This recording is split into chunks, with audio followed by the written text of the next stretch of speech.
Hi, everyone. I hope that this finds you safe and healthy.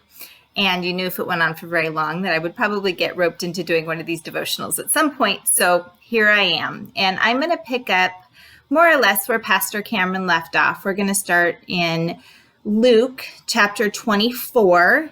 And I'm going to start a little bit of the story, recap a little bit of the story before I move on to our what we're talking about today. So if you want to follow along, I'm in Luke chapter 24, and I'm going to start with verses 1 through 18. So on the first day of the week, very early in the morning, the women took the spices they had prepared and went to the tomb. They found the stone rolled away from the tomb, but when they entered, they did not find the body of the Lord Jesus. While they were wondering about this, suddenly two men in clothes that gleamed like lightning stood before them.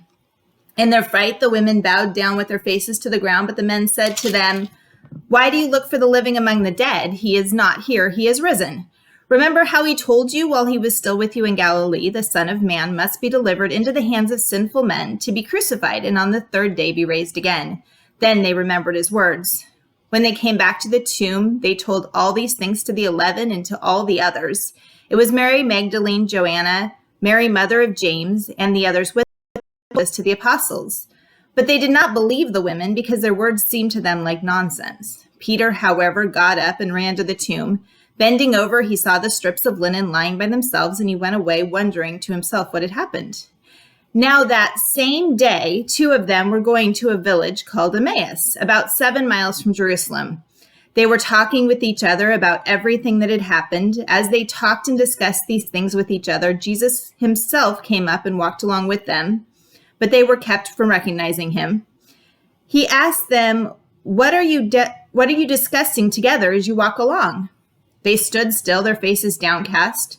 One of them, named Cleopas, asked him, "Are you only a visitor to Jerusalem and do not know these things that have happened there in these days?"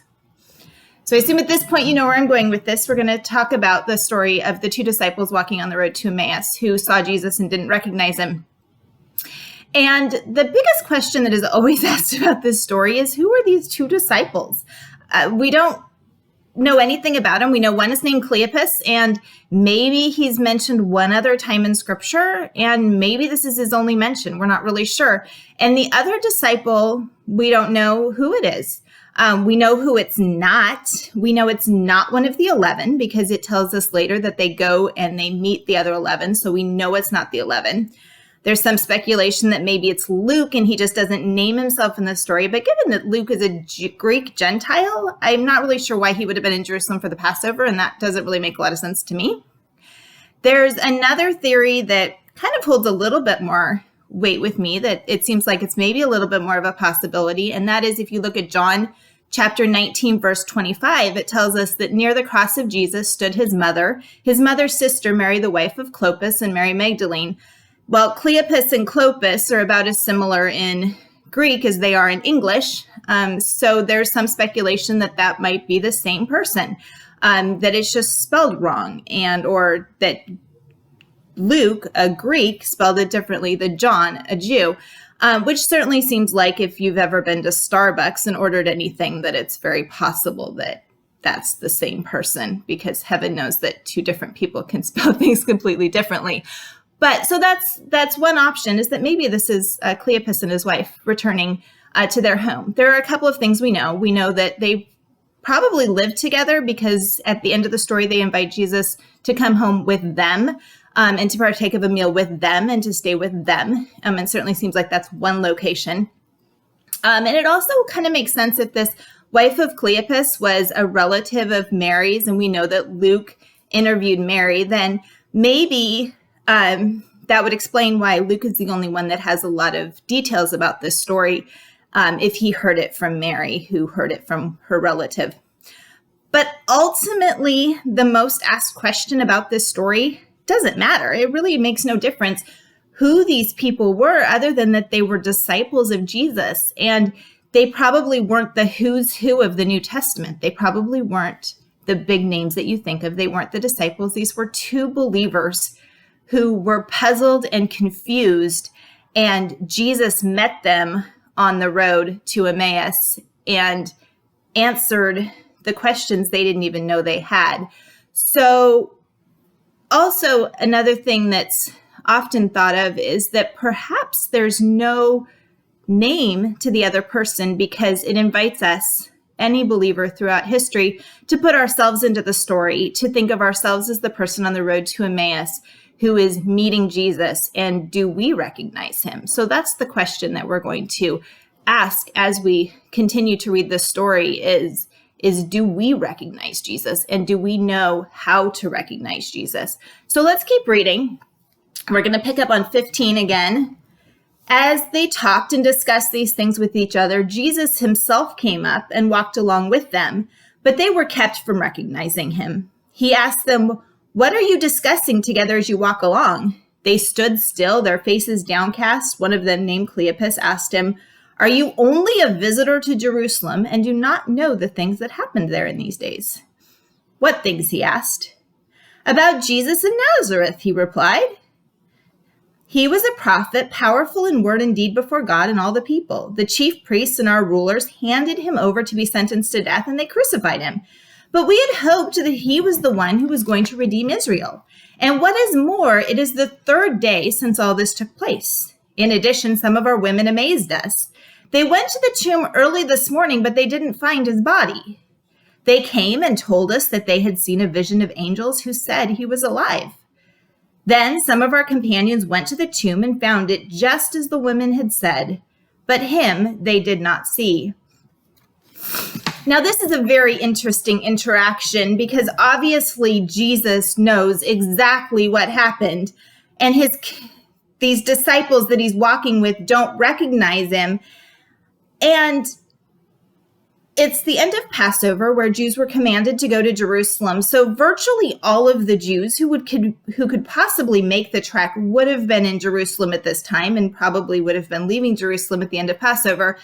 So Cleopas is basically telling the stranger, "Have you been living under a rock? Because how have you been in Jerusalem and you don't know what's going on?" Now, I often wonder if Cleopas looks back at this time and thinks, "Oh my goodness, such a facepalm moment. Did I say that to Jesus? Did I actually ask him how he didn't know what was going on?" But he did. And Jesus continues to say, "Well, what are you talking about?" And so Cleopas explains it to him. And he says something very interesting. He says, "We had hoped that he was the one who was going to redeem Israel. We had hoped he was the one who was going to redeem Israel," past tense. "He didn't do what we thought he was going to do. Now we're confused. He's clearly confused. He doesn't know where to take it from here, but Jesus didn't act the way that the disciples, Cleopas included, all of them, thought he was going to act. He didn't redeem Israel the way they thought he was going to redeem Israel. Clearly, Jesus did not match his expectation. And how often do we have expectations about what we expect Jesus to do? And when he doesn't match our expectations, we lose faith. They thought that since Jesus didn't redeem Israel the way that they thought he should redeem Israel, that he wasn't going to do it at all. And at the very root of this is the sentiment that Jesus didn't act the way that they expected him to act. He didn't do what they expected him to do or accomplish what they expected him to accomplish. And how often do we force our expectations onto Jesus and expect him to act, do, and accomplish what we think he should act, do, and accomplish? So let's look at Jesus's response. He said to them, "How foolish you are, and how slow of heart to believe all that the prophets have spoken. Did not the Christ have to suffer these things and then enter his glory?" And beginning with Moses and all the prophets, he explained to them what was said in the scriptures concerning himself. Now, how often do we have expectations of Jesus? And how often do we hear people say that Jesus is not judgmental? Jesus didn't judge. Yet here he is calling his friends foolish. He's saying it very plainly. You are being foolish. You are not listening. And he proceeds to explain it to them, starting with Moses and all the prophets. He explained to them what was said in all the scriptures concerning himself. Yet they still didn't recognize him. Do you follow that? He has not permitted them to recognize who he is. He has just told them his entire story, starting with Moses. He has explained to them all of the prophecy that he came to fulfill, and they don't recognize him. They still don't recognize him. So why were they not permitted to recognize him yet, even after they've heard all of that? Luke 28. As they approached the village to which they were going, Jesus acted as if he were going farther. But they urged him strongly, "Stay with us, for it is nearly evening. The day is almost over." So he went in to stay with them. When he was at the table with them, he took bread, gave thanks, broke it, and began to give it to them. Then their eyes were opened, and they recognized him, and he disappeared from their sight. They asked each other, "Were not our hearts burning within us when he talked with us on the road and opened the scriptures to us?" They got up and returned to Jerusalem at once. There they found the 11 and those with them assembled together and saying, "It is true, the Lord has risen and appeared to Simon." Then the two told what had happened on the way and how Jesus was recognized by them when he broke the bread. It wasn't until Jesus broke bread and gave it to them that they recognized him. This is the fellowship with Jesus. Fellowship with Jesus is absolutely necessary to recognize Jesus. It was then and it is now. This story gives us the two pieces that are necessary to know Jesus. We cannot know Jesus apart from having both of the pieces. One is to know who he says he is. Jesus told them who he was, beginning with Moses all the way through the prophets. He told them who he was, how he fulfilled the prophecy, and what he was coming to do, or what he had come to do. It's absolutely necessary to know who Jesus says he is, and not to allow ourselves to turn Jesus into who we think he ought to be, or who our expectation is of him to be. That Jesus is not what we make him. Jesus is who he is, and he is consistent throughout time, and our opinion about him does not affect him. But knowledge of Jesus is not enough either. We also have to have fellowship with him. We have to spend time seeking his voice and listening to his voice. John 10:27 tells us, "My sheep listen to my voice. I know them and they follow me." So the question is, do you know Jesus? Do you know Jesus? Do you know what he says about himself? Do you know who he says he is? And do you know his voice? On the road to Emmaus, for these disciples, one of those two pieces of the puzzle was not enough.